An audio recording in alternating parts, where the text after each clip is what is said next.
The planet Corvex 9 was cold, dark, and forgotten. It floated at the edge of human space far beyond the last colony. No cities, no animals, just ice, stone, and wind. Yet deep under this frozen world, something was waiting. A mining drone, sent by an old Earth corporation, was drilling through layers of rock and ice when it stopped suddenly. It had found something strange, something not made by nature. The drone scanner sent back a signal. Inside a giant ice chamber there was a figure, small, silent, and frozen in place. She looked like a child, but not a human child. Her skin was soft blue. Her eyes were closed.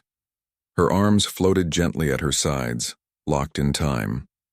She was inside a crystal sarcophagus, glowing faintly. The signal reached Earth. And Earth sent its best. The Interstellar Security Initiative, or ISI, was a special human agency. They were peacekeepers, scientists, and explorers. If something strange happened in space, ISI agents went to investigate. 2 agents arrived on Corvex 9 in a sleek silver ship. One was Agent Rael Mendoza, a quiet, strong man with sharp eyes and a calm voice. The other was Dr. Sahana Iqbal, a brilliant xenolinguist who studied alien languages. She had a warm smile and always carried a small notebook, even though she could store everything in her tablet. They stood together at the entrance of the icy cave, watching the blue light flicker from deep below. "It's a child," Sahana whispered, staring at the scan. "Or something like a child." "Why is she frozen here?" Mendoza asked, more to himself than anyone else. The 2 agents moved carefully into the cave. Their boots crunched on thick ice as the temperature dropped with every step. Lights on their suits blinked steadily.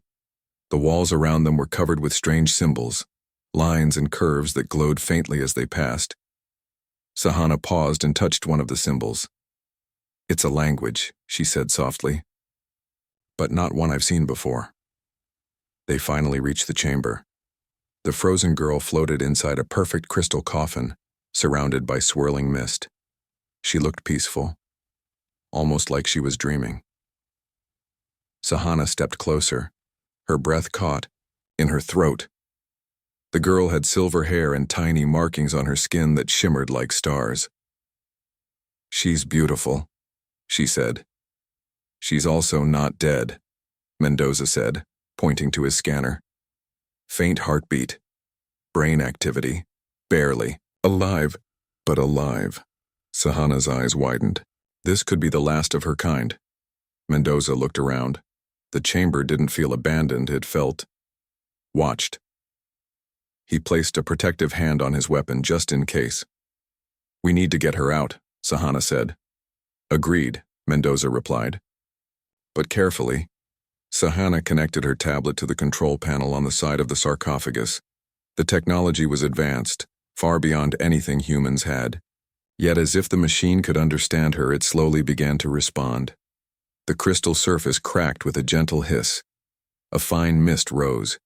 The girl's body lowered gently onto a soft platform inside the pod. Then suddenly, the girl's fingers moved. Sahana gasped. Mendoza stepped forward. The girl's eyes snapped open, deep violet, glowing faintly. She didn't scream. She didn't speak. She just looked at them, and then Mendoza heard it. Not a voice, but a thought. "Help me." He blinked. "Did you hear that?" he asked. Sahana nodded, stunned. "Yes, but..." She didn't say anything. They carried the girl gently back to the ship. Inside, she lay under a warming field, her skin slowly turning from icy blue to a soft lavender. Her chest rose and fell, weak but steady. Sahana sat beside her, running tests and speaking softly. "She's using psionics, mind communication," she said. "But it's not strong. She's been asleep for a very long time." Mendoza stood near the window, watching the frozen world outside. "Why was she locked away here?" "I think she was being protected," Sahana replied. "Or hidden." Suddenly, the ship's sensors beeped. Mendoza looked at the screen. A strange signal was coming from orbit. A small black drone hovered near their ship, silent, unmarked.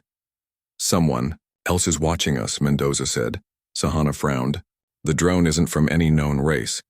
A message appeared on their ship's main screen. It was short, cold, a warning. Return her to the crypt, or Earth will burn. Mendoza's hands clenched. So it begins. The girl woke up again, a few hours later. She sat up slowly, her eyes wide, staring at the ship, at Sahana, at Mendoza. Her lips didn't move, but her thoughts flowed into their minds like a soft wind. My name, Kehlani. Sahana smiled gently. Hello, Kehlani.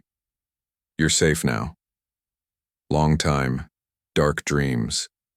Alone, Kehlani said inside their minds.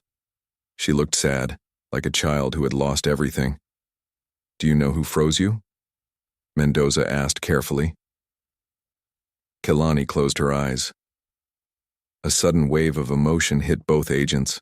Fear, sadness, something ancient and broken. Sahana gasped. She remembers. Images flashed in their minds. Tall, beautiful beings running from silver machines. A great city falling into the sea.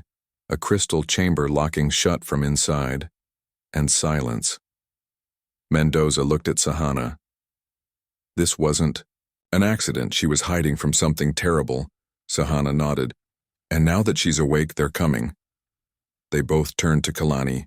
She looked small and fragile, yet something about her felt powerful, like she carried the last light of a forgotten world. Sahana reached out and gently held her hand.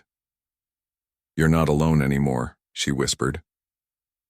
Outside, in the cold space above Corvex 9, more black drones were waking up, one by one. Inside the ISI ship Silverlight, Kehlani rested on a medical bed. Her violet eyes slowly followed the light above her. She had been silent for the last hour, but her mind wasn't quiet. Thoughts and memories moved around her like wind through trees, soft but heavy. Agent Rael Mendoza stood by the control deck, watching security footage. Every now and then, he glanced at the girl through the glass wall. He wasn't used to alien children, especially ones who could speak with their minds. Dr. Sahana Iqbal, however, stayed close to Kehlani, studying her behavior and helping her feel calm. She's remembering something, Sahana said softly, writing notes on her tablet. Her mind is slowly unlocking. Mendoza crossed his arms. Anything useful? Sahana looked at him. Yes. She keeps seeing a city in the clouds, a bright tower with spinning lights, and machines. Very large machines chasing her people. She doesn't understand why. Maybe someone was trying to wipe out her race, Mendoza said. Sahana frowned. But why trap a child inside ice for thousands of years? Kehlani sat up slowly. She looked at both humans and blinked. Then her voice came into their minds. Again, not through sound but as clear as spoken words. My world was broken. Many died. I was chosen. Chosen for what? Sahana asked gently. Kehlani shook her head. She didn't know, or she didn't remember. Suddenly, the ship's lights flickered. Mendoza stepped to the control screen. His expression turned serious. Something's wrong, he said. We're being followed. Outside the ship, far beyond their view, a small black drone drifted in silence. It was one of many, all connected, all watching. And now, they were no longer just watching. A second warning message appeared on the screen. You were told. Return the child. Final warning. Mendoza narrowed his eyes. They tracked us off-world. How? Kehlani's voice came again. They feel me now. I called by mistake. I was scared.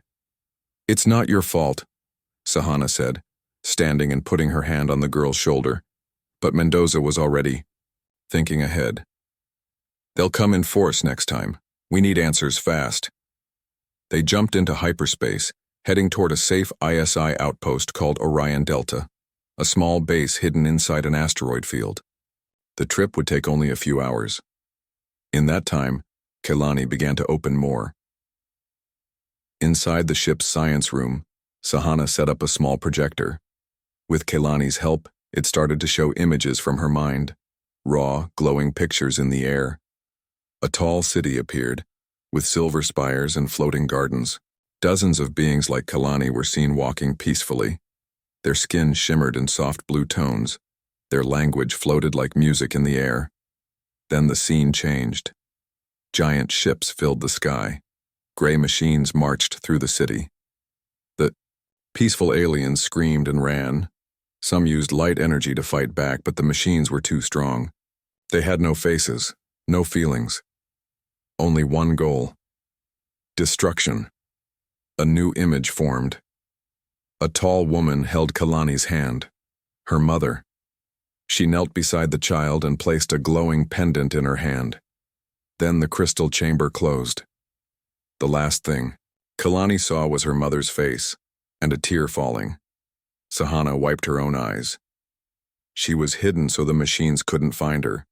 She's the last one. Mendoza stood silently, arms folded.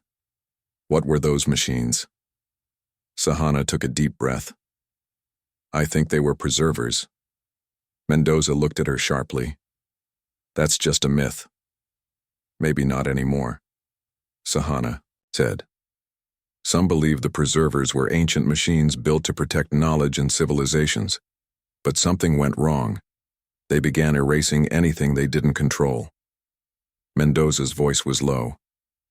And now they want Kalani gone. Because she remembers, Sahana added. Because she is the last memory of a world they tried to erase. Later, Mendoza sat alone in the command chair. He opened a direct link to Earth HQ. This is Agent Rail Mendoza. Priority Level 7. We've recovered a living alien child, possibly the last of her species. She may be connected to ancient machine forces. We are under surveillance by unknown drones. Request immediate science and security backup. There was a short pause. Then the voice of Command Director Aylin replied, Understood. Keep the child safe. Proceed to Orion Delta. Avoid contact with unknown forces. Mendoza closed the link. He felt the weight of responsibility heavy on his shoulders. This wasn't just another mission anymore. This was something bigger, something old, and Earth was now involved. Back in her room, Kalani lay quietly, holding the pendant from her memories. It glowed softly in her hands. She looked at it and whispered, even though she didn't use her voice. Mother, I miss you. The pendant reacted. A tiny projection lit up in the air above it, just for a moment. It showed a garden filled with starlight, and a calm voice spoke in Kalani's language, a message from the past. Sahana rushed in. Kalani, what is that? A memory crystal, Kalani replied. Only I can open it. Sahana's eyes widened. This could be a map, to where your people lived or what they left behind. Kalani nodded. A place of light, a place where I was born. I remember more now. Before they could speak further, the ship shook. Red lights flashed. Mendoza's voice echoed through the comms. We're under attack. Brace for evasive maneuvers. The black drones had caught up. 3 of them darted from hyperspace, firing sharp beams of light. Mendoza spun the ship and flew through the asteroid field, dodging debris and laser fire. Sahana grabbed Kalani and pulled her into the seat beside her, securing both of them. Hold on, she said. Mendoza sent out flares and jammers, trying to break the drone lock. Then Kalani stood up, eyes glowing brighter than ever. I can help, she said. Kalani, no. You're not strong enough yet, Sahana warned. But the child stepped forward and raised her hand toward the screen. A pulse of soft blue energy left her body and shot through the ship's shields. The drones shook, paused, and then began to retreat. The ship grew quiet. Mendoza looked at the scanners. They're pulling back. What did she do? Kalani sat back down, tired. I made them forget. For now. Sahana held her gently. You're more than just a memory, Kalani. You're a key. The child looked at her, eyes glowing faintly. Yes, a key. To something lost. Outside the ship, far behind the stars, a larger machine awoke. The preservers had felt the pulse. They were coming. The ISI ship's silver light floated quietly in the shadow of a large asteroid. Its engines were cold. Lights were dimmed. It looked like a piece of space debris. But inside, it was full of tension.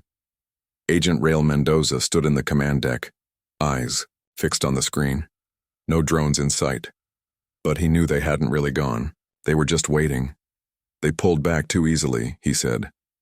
Beside him, Dr. Sahana Iqbal checked the scans. Maybe they were surprised by Kehlani's power.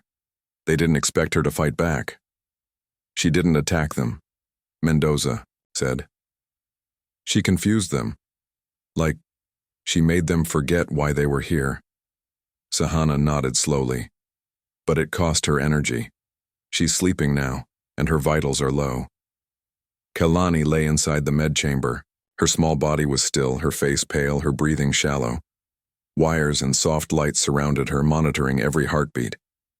She looked peaceful, but Sahana knew she was weak. She can't do that again, she whispered. She won't have to, Mendoza replied. We're changing course. Where to? To her homeworld. Sahana turned to him in surprise.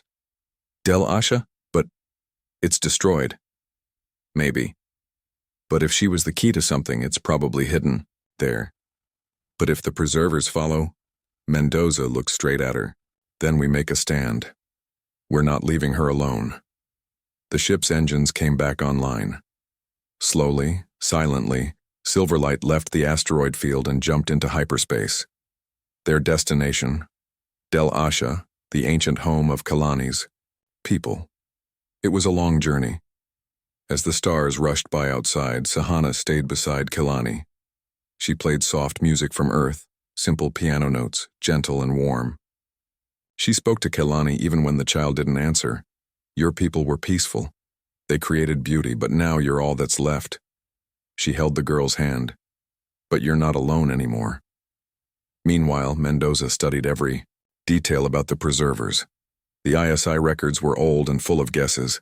Some believed the machines were once protectors, created by an ancient race called the Architects, but over time, they changed. They began preserving by removing anything they saw as disorder, including whole species. They erased entire civilizations, Mendoza muttered.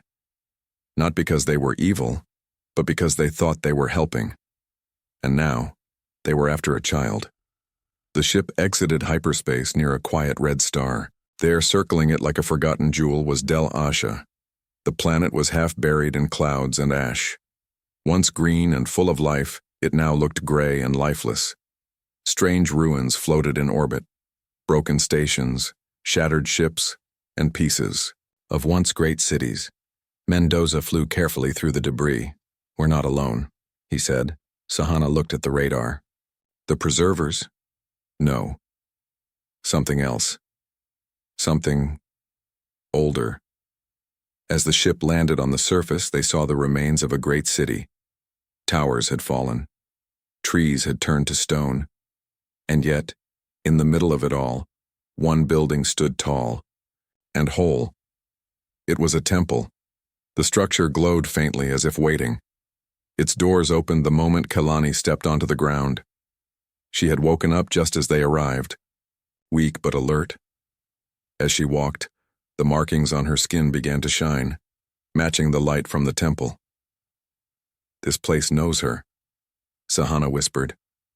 She was meant to return, Mendoza said. Inside the temple, the air was warm and still. The walls were covered in carvings of stars, planets, and people with glowing eyes. Kehlani's people. At the center was a large crystal structure shaped like a heart. It pulsed with slow, steady light. Kehlani stepped forward and placed her pendant inside a small slot. The entire room lit up. A soft hum filled the air. The heart crystal came to life. Welcome, Kehlani 3, said a voice from the walls. You are the last. The heart core awakens. Sahana stared in awe. The heart core.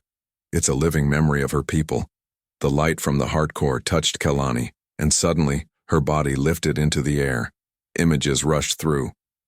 The room, clearer than before. Her people had created the heart core as a way to store their history, knowledge, and peace. When the preservers attacked, they placed all their hopes in one child, Kelani. She was made not only to survive, but to carry their culture within her. She was never just a child, Sahana said. She's a living memory, a seed of a lost world. Mendoza stared at the images. And now she's awake. But just as the temple reached full power, the ground shook. Outside, dark shapes appeared in the sky. The preservers had arrived. Long black ships dropped into the atmosphere, silent as shadows. They floated above the temple, then began to descend. They found her, Mendoza said. We don't have much time. We can't fight them alone, Sahana said. No, Mendoza said, but maybe the hardcore can.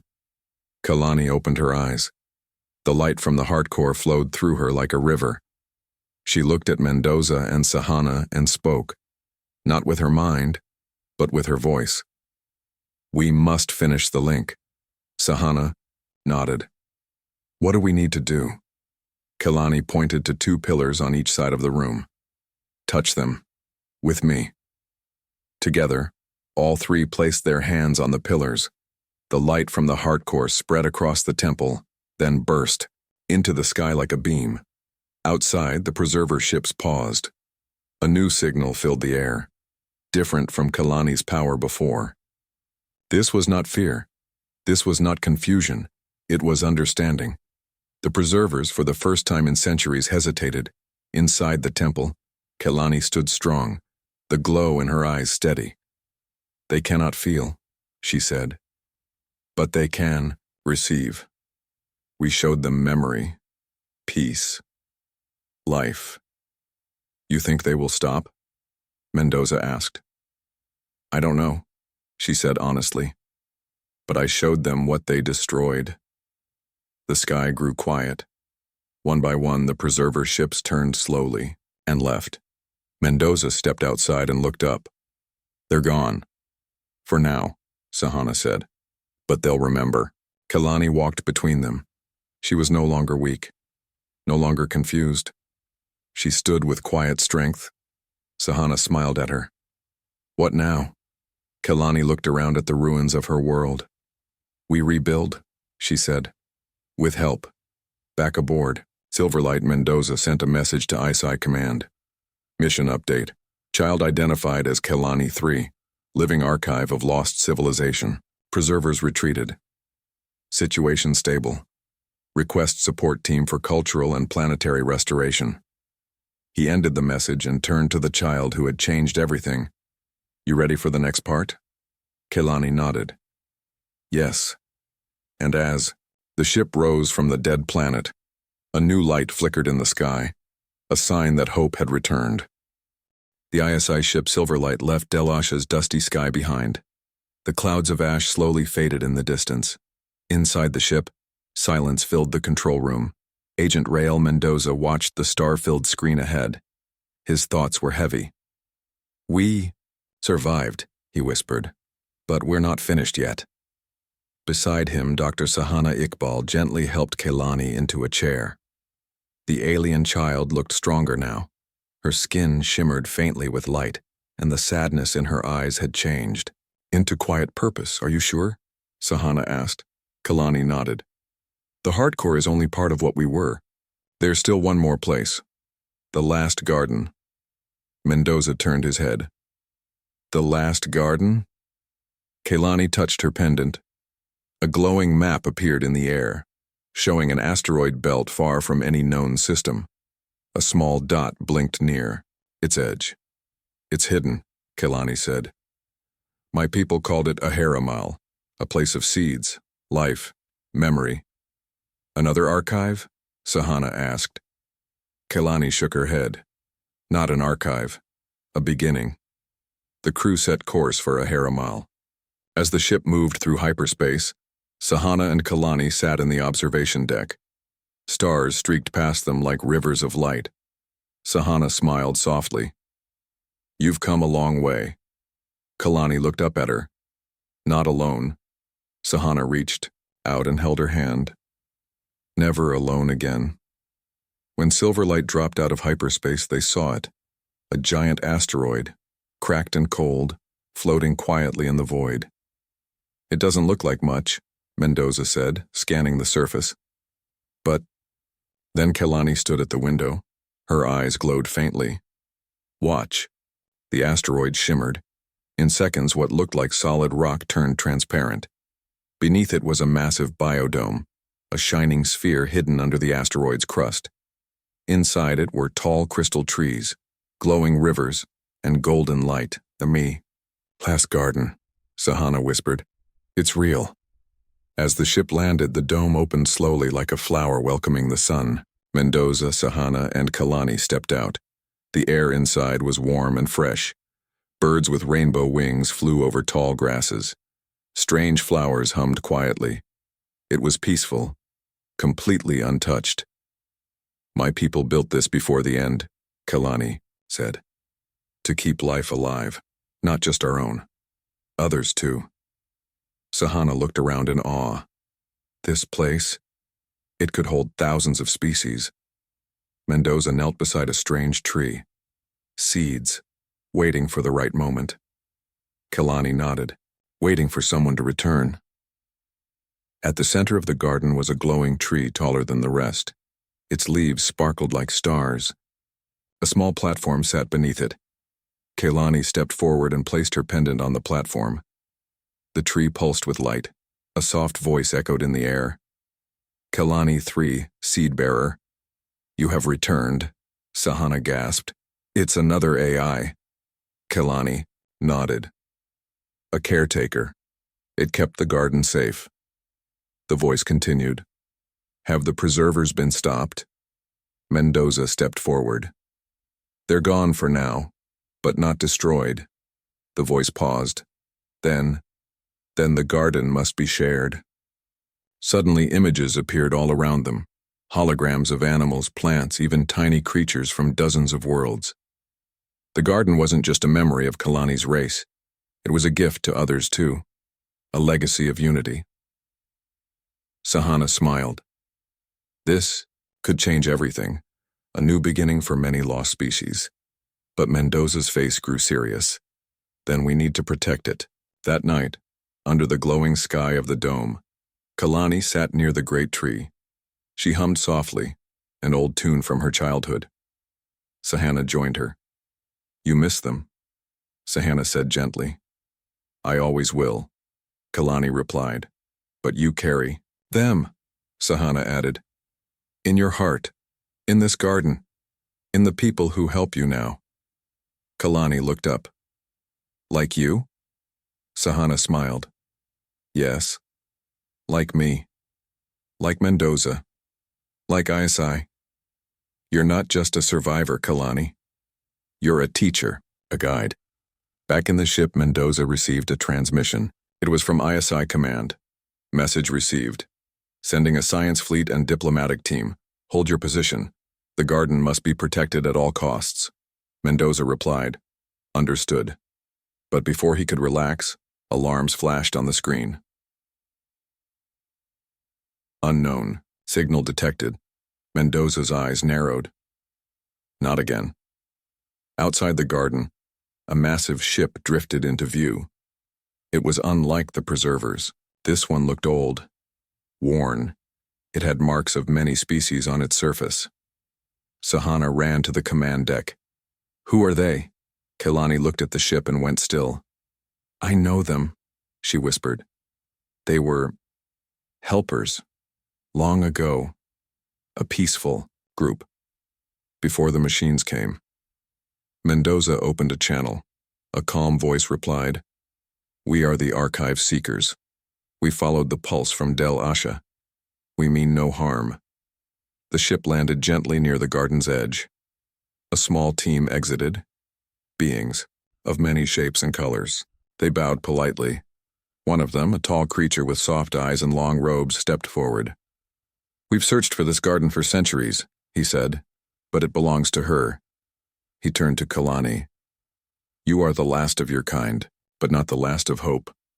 Kalani stepped forward and nodded. "You may stay. Help us protect it." Together, ISI agents, archive seekers, and Kalani worked through the night. They set up shields around the dome, Defense towers were placed but carefully hidden. The garden would not become a battlefield, but it would not be helpless either. Mendoza looked up at the stars. If the preservers come again, they'll find we're ready. By morning, a message had been sent across many systems. The last garden has been found. It is a place of peace, not for sale, not for war, for all who protect life.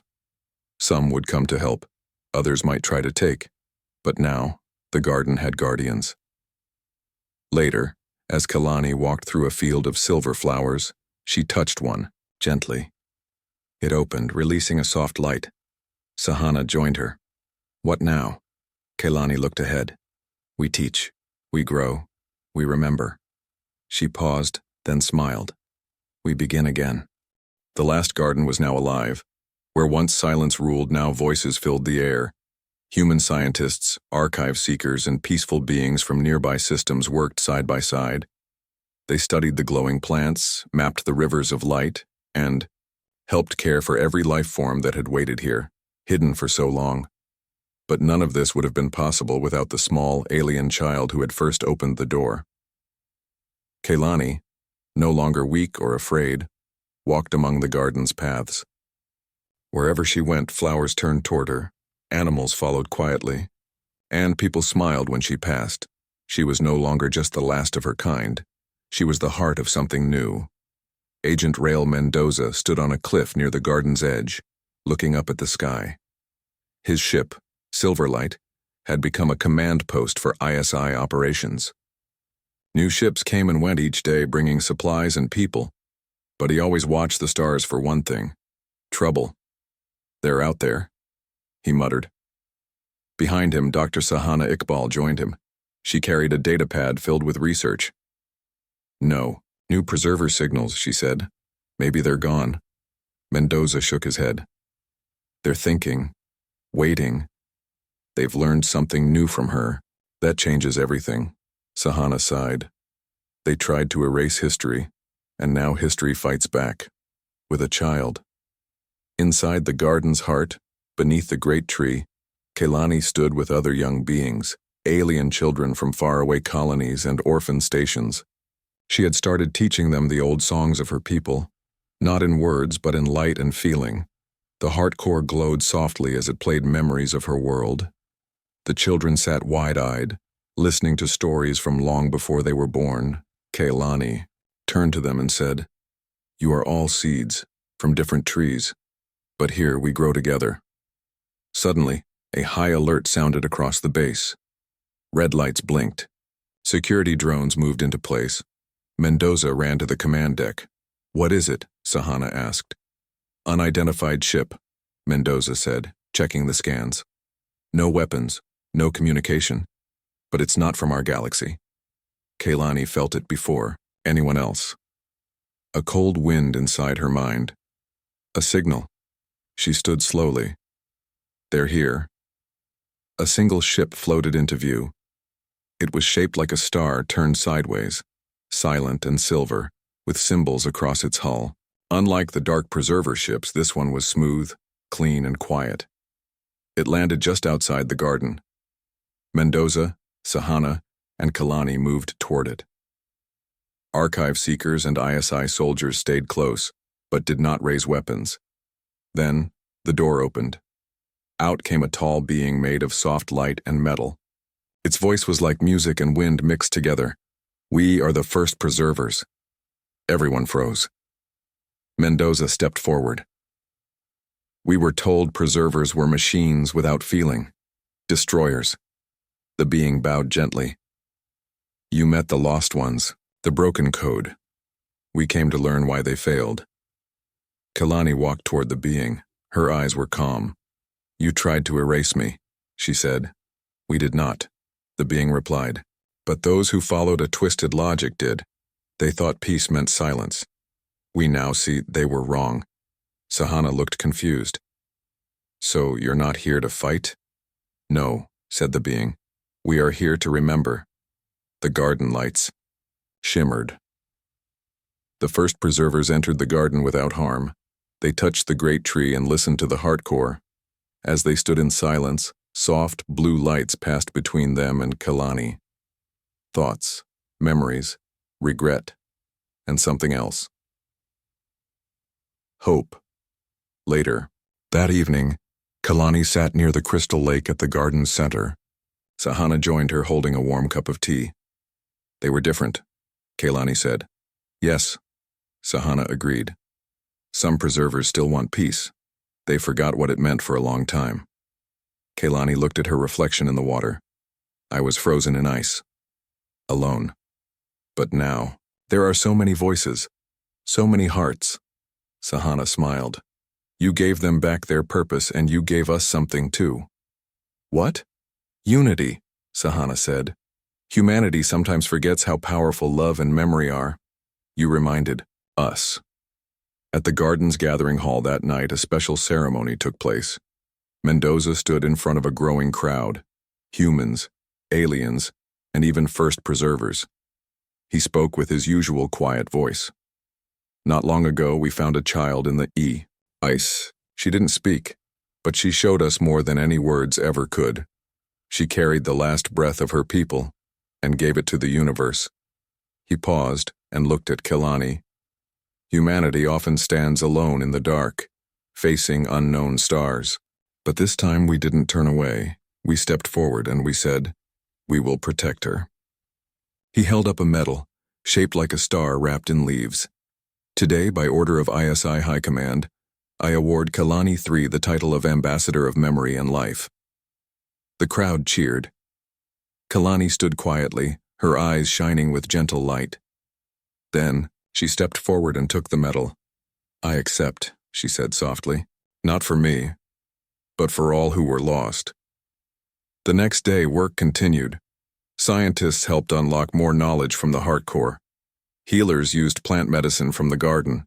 New creatures were born from ancient seeds. And in the skies, humanity sent messages to nearby worlds. The last garden is open, a place of peace, a beacon of hope. Ships began arriving, not to claim, but to learn. Old enemies sat beside former rivals. Even silent stars seemed brighter. Kalani now had her own room aboard Silverlight. She kept plants near her bed, small animals around her desk, and pictures of her family above her head. One night she asked Mendoza, "Will you leave someday?" He looked at her and shook his head. "Not until I know the stars are safe for you," Sahana added with a smile. "And not until you finish your lessons." Kalani laughed, a sound full of joy, the kind that had not existed for her in 1,000 years. And so, the story of a frozen alien child became a legend not just of survival, but of healing. She reminded the stars that even when history is broken, it can still bloom again, because someone cared, because someone reached out, because humanity said yes.